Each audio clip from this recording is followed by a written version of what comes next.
Miami's Nightclub Murder, a party that ended in bloodshed. True crime documentary. The air in the Miami nightclub was thick. Hot lights, thumping bass, laughter, and the sparkle of drinks. But then, suddenly, everything changed. A loud argument broke out between two patrons. Chairs scraped. People shouted. It was like a storm building in the middle of a party. Then came the gunfire. One man drew a weapon. A security guard rushed in trying to stop the chaos. In the next moments, shots rang out. People ducked. Some fell. Others scrambled for the exit. The guard was hit and collapsed. Panic exploded around him. At least 7 other people were struck. The music died. Glass shattered. Screams filled the room. Outside, officers rushing in returned fire. In the flash of police lights, a gunman fell, also shot. 2 were dead. Dozens were shaken, bleeding, terrified. But that's not all. As the chaos settled, the crowd realized some of the injured were just innocent clubgoers, people who came to dance, laugh, and enjoy their night. Why did this happen? Who started it? And how did a simple night out turn into a deadly ambush? That moment, the gunfire, the panic, the tragedy, is where the story begins. This was no random accident. What happened at the Martini Bar started with arguments, but something deeper was at play. And as you'll see, the roots of the tragedy go further back than just one fight.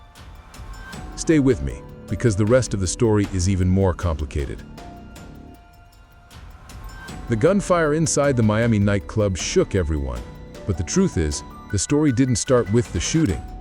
It began hours earlier, long before anyone picked up a gun. Earlier that evening, the Martini Bar was alive the way Miami nights always are. People lined up outside the entrance, laughing, taking pictures, checking their outfits and their phone screens. Inside, the DJ warmed up the crowd with loud beats, drinks were flowing, and everyone expected nothing more than a normal Saturday night out. But 2 groups of people inside the club carried something different with them: anger, jealousy, and a long-running grudge. One of the men involved, a regular at the club, had argued with another group just the week before. It started over something small, someone bumping into someone else on the dance floor. But in Miami nightlife, small problems can grow fast. Security had broken it up that night, and everyone went home. But the bad feelings didn't disappear. They followed these men into the next weekend. Around 11 p.m. on the night of the shooting, both groups happened to show up again. At first, they ignored each other. The music was loud, and everyone tried to focus on having fun. But as the drinks kept pouring, loud voices grew louder. Someone stared too long. Someone else made a comment. Tension moved across the dance floor like heat rising from the pavement. Security noticed. They watched carefully, stepping closer just in case, but nobody expected what was coming. One of the men started pushing his way through the crowd, heading toward the other group. He wasn't yelling at first, he was smiling, but it wasn't a friendly smile. His friends followed him, trying to calm him down, pulling him back, telling them to chill, but he kept moving. Finally, the 2 sides stood face to face near the bar. Music thundered overhead, lights flashed, bodies swayed on the dance floor. In the middle of the party, words turned sharp. Angry shouts cut through the music. A drink spilled. Someone shoved someone else. A glass dropped and shattered. People nearby started to step back. Security rushed forward, but they were too late. One of the men reached inside his jacket. The moment his hand moved, the crowd around him seemed to freeze. Someone yelled, "Gun!" and panic shot through the room like lightning. Before anyone could run, the first shot echoed through the club. The shooter fired again and again, not even aiming properly. People dropped to the floor, screaming and covering their heads. Others ran toward the exit, pushing, stumbling, slipping. Tables tipped over. Bottles crashed to the ground. The DJ cut the music, but the silence didn't last long. The screams grew louder. Security tried to stop the shooter, charging through the chaos. One guard reached him, but the shooter turned and fired. The guard fell instantly, grabbing his chest as he collapsed to the floor. The crowd gasped in shock, but nobody could stop to help. They were running for their lives. Outside the club, people were flooding into the street, begging for help. Cars stopped. Strangers pulled each other behind cover. Someone called 911, yelling into the phone, "There's a shooting! People are hurt! We need police now!" Inside, the floor was covered in broken glass and spilled drinks. Smoke from the gun drifted through the flashing lights. Some people lay still, injured and crying out. Others hid under tables, too scared to move. Police arrived within minutes.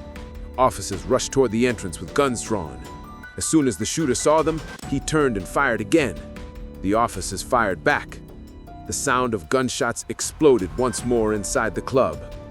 Then, everything stopped. The shooter was hit. He fell to the floor as police moved in, checking every corner, shouting commands, helping the injured. Paramedics pushed through the crowd with stretchers. People sobbed as their friends were lifted off the ground, bleeding, shaken, pale with fear. 2 people were dead, the shooter and the security guard who tried to stop him. Several others were badly hurt. But the worst part was what people whispered outside in the parking lot. This wasn't meant to be a random shooting. There were warnings, there were signs, and someone inside the club had known the fight was going to happen. Police soon discovered something that changed everything. Someone in the group had been carrying a gun too, and detectives had to figure out if this was self-defense, revenge, or something more planned. The nightclub shooting was just the explosion. The real story was the fire underneath.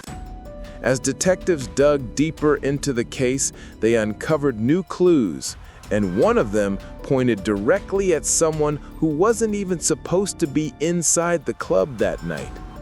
Detectives worked through the night. The club was taped off, flashing with red and blue lights as investigators marked shell casings and photographed bloodstains. The smell of smoke still hung in the air. What everyone wanted to know was simple. Why? Why did a normal Miami party night end in murder? At the hospital, survivors were being treated. Some were crying, some were silent, others were too shaken to speak. But one witness said something that changed the entire direction of the case. He wasn't alone, the witness whispered. Someone else knew this was coming. Detectives leaned closer. Who? The witness pointed to a photo lineup. It was a man who had not been seen during the shooting, but someone who had been arguing with the shooter days earlier. Someone who wasn't even supposed to be inside the club that night. This man's name kept coming up in conversations. People whispered about him in the parking lot. Some were afraid to talk at all. Others said he had been stirring trouble for weeks. Detectives realized the shooter might not have acted alone, not in planning and not emotionally. By mid-morning, detectives pieced together something shocking. Hours before the shooting, the shooter received a text message.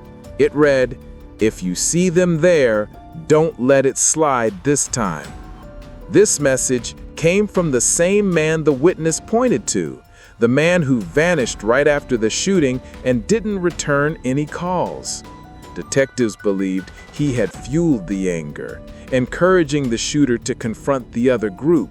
But when things turned deadly, he panicked.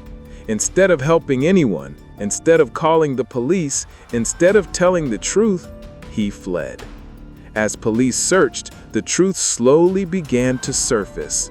The man had a long history of fights and confrontations inside Miami clubs.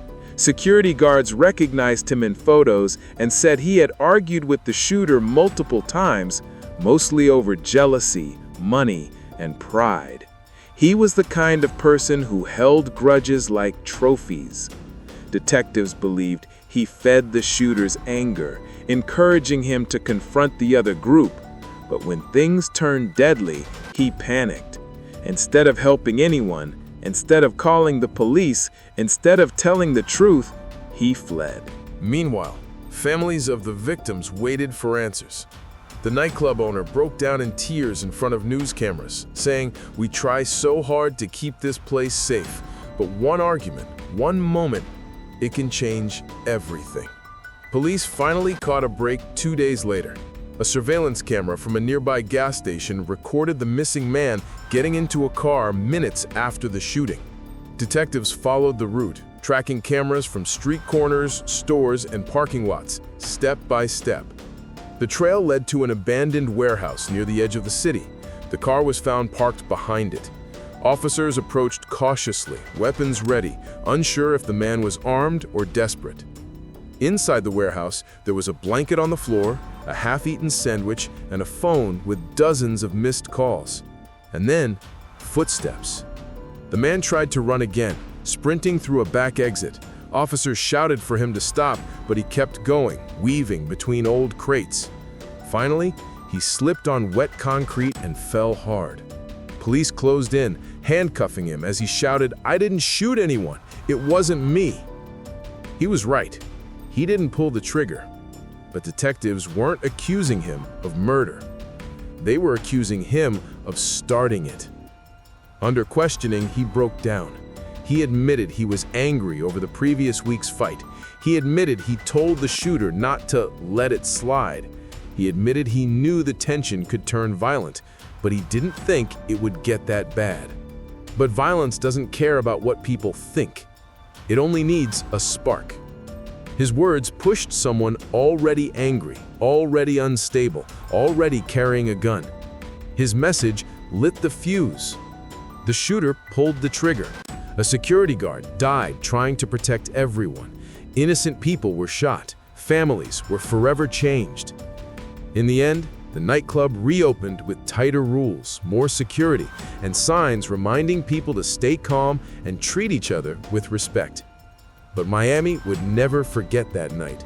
The night a party turned into a nightmare. Because behind every headline, behind every siren, and behind every shooting, there's a chain of choices.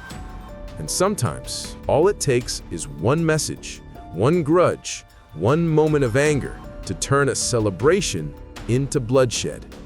Thank you for watching. If you want more true crime stories based on real US events, make sure you follow for the next one, because the next case is even more unbelievable. Stay safe, stay aware, and never underestimate how fast one decision can change everything.